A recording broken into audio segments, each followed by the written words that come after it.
In this video, we are going to explore the question, are carbs essential? As a parent of a child with type 1 diabetes, you might have been told that carbohydrates are an essential component of your child's diet, necessary for human survival. It's what many of us are told. Carbs are essential. Kids need carbs to grow. This view is widely held by many medical professionals and dietitians and nutritionists. For us, as families living with type 1 diabetes, it is important for us to know if this is the case, because carbohydrate foods have the greatest impact on blood glucose levels and can make it challenging to manage diabetes. I'm Beth McNally, a clinical nutritionist and a mother of a son diagnosed with type 1 diabetes. In this video, we will challenge the conventional wisdom. Does the literature and what we know about physiology support the widely held view that carbs are essential for humans?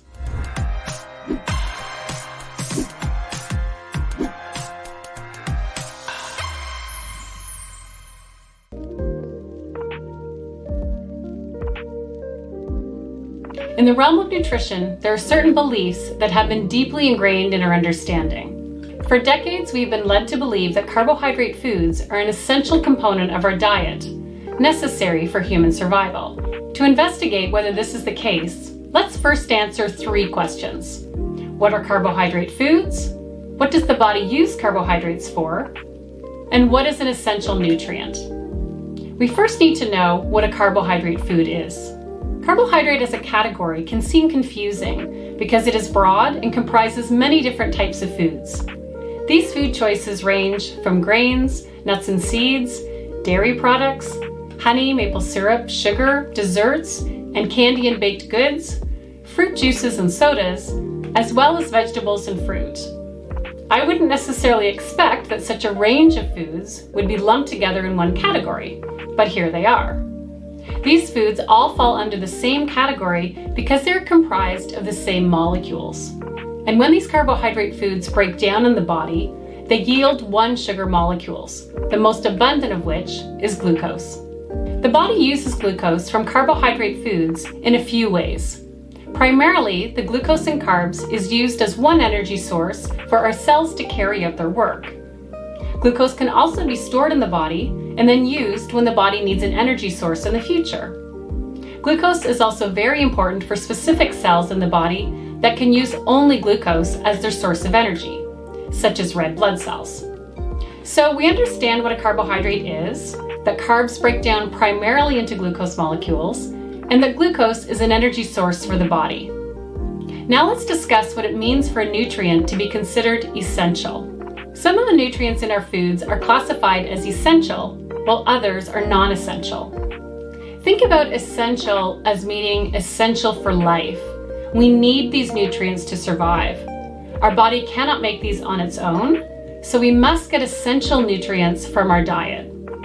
On the other hand, we do not need to eat non-essential nutrients to survive, and this is because our bodies can internally make those molecules when they're needed. Let's take a closer look at essential nutrients for humans. Here is a list of essential nutrients for life. The essential nutrients listed here must be consumed in the diet because the body cannot synthesize them on their own. Now, what about carbohydrates? As mentioned earlier, carbohydrates are broken down mainly into glucose molecules, which are used by the body as a source of energy. However, the body can supply its own glucose to meet its energy needs.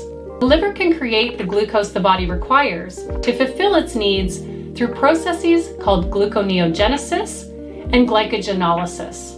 Gluconeogenesis occurs when the liver forms new glucose from substances other than carbohydrates. In this process, the liver is making new glucose. Glycogenolysis occurs when the liver breaks down stored glucose, called glycogen, to supply glucose for the body. Because the body can produce the glucose it requires, carbohydrates do not need to be eaten for a person to survive. Thus, they are non-essential nutrients. And we also know that carbs are not essential, as back in 2005, the Food and Nutrition Board of the Institute of Medicine in the United States wrote the following. The lower limit of dietary carbohydrate compatible with life apparently is 0, provided that adequate amounts of protein and fat are consumed. The document in which this quote can be found is the American Dietary Reference Intakes, DRI, which the Institute states is a set of scientifically developed reference values for nutrients. It is used to develop nutrition labels, dietary guidelines, and food guides.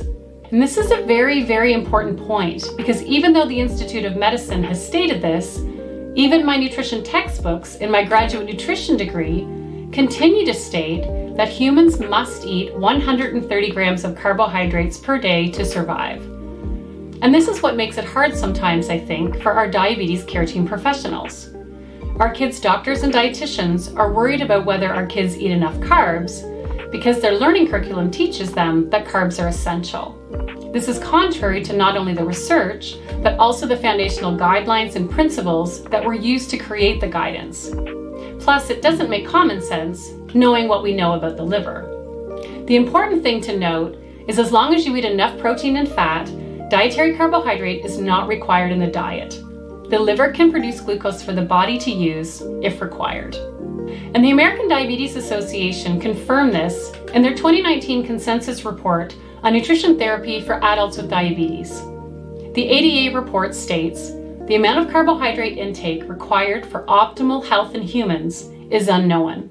Although the recommended dietary allowance for carbohydrates for adults without diabetes is 130 grams per day and is determined in part by the brain's requirement for glucose, this energy requirement can be fulfilled by the body's metabolic processes, which include glycogenolysis, gluconeogenesis, and ketogenesis. The American Diabetes Association reassures us that the body's requirement for glucose can be fulfilled by its own metabolic processes. Now, I want to be clear, I don't want to demonize carbohydrates or to suggest that you should never eat carbohydrate. This is simply making the point that they are not essential for human life. I want to set the record straight that despite the widely held view that carbohydrates are essential, and what you may have been told, the literature and the physiology tells us otherwise.